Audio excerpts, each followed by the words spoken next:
शांति।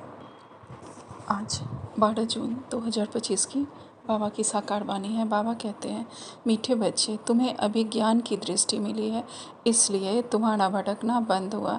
तुम शांति धाम, सुख धाम को याद करते हो। आज का प्रश्न है, देवताओं में कौन सी ताकत है और वह ताकत किस विशेषता के कारण है? उत्तर में बाबा कहते हैं, देवताओं में सारे विश्व पर राज्य करने की ताकत है। वह ताकत विशेष एक मत की विशेषता के कारण है। वहाँ एक मत होने के कारण वजीर आदि रखने की दरकार नहीं होती, अर्थात कोई भी सलाहकार मंत्री रखने की जरूरत नहीं होती। बाबा कहते हैं, देवताओं ने संगम पर बाप से ऐसी श्रीमत ली हुई है जो 21 जन्म राज्य करते हैं, अर्थात हमने। बाबा कहते हैं, वहाँ एक राजा की एक दैवी फैमिली होती, दूसरी मत नहीं होती है। आज का गीत है, नयनहीन को राह दिखाओ प्रभु।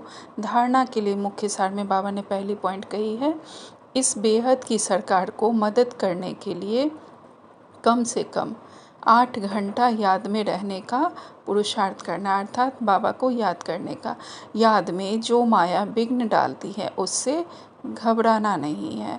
दूसरी पॉइंट में बाबा कहते हैं, इस पुरुषोत्तम संगम युग पर ईश्वरीय संप्रदाय का बन ईश्वर की मत पर चलना है। कर्म करते भी एक बाप की याद में रहने का अभ्यास करना है। आज बाबा ने हमें वरदान दिया है, अंतर्मुखता की गुफा में रहने वाले देह से न्यारी देही भव।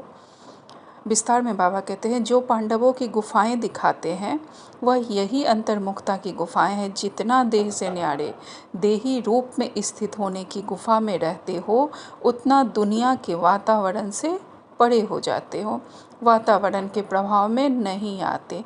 जैसे गुफा के अंदर रहने से बाहर के वातावरण से परे हो जाते हैं, ऐसे यह अंतर्मुखता की गुफा भी सबसे न्यारा और बाबा का प्यारा बना देती है। और जो बाप का प्यारा है वह स्वतः सबसे न्यारा हो जाता है। आज स्लोगन में बाबा ने कहा है, साधना बीज है, साधन उसका विस्तार है। विस्तार में साधना को छिपा नहीं सकते।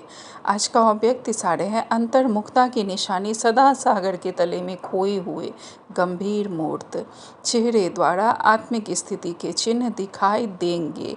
एक और मनन चिंतन करने वाला चेहरा और फिर रमणीक अर्थात मुस्कुराता हुआ चेहरा, दोनों ही लक्षण सूरत से प्रत्यक्ष होंगे। अंतर्मुखी सदा हर्षित मुख दिखाई देंगे, क्योंकि माया का सामना करना समाप्त हो जाएगा। अच्छा, ओम शांति।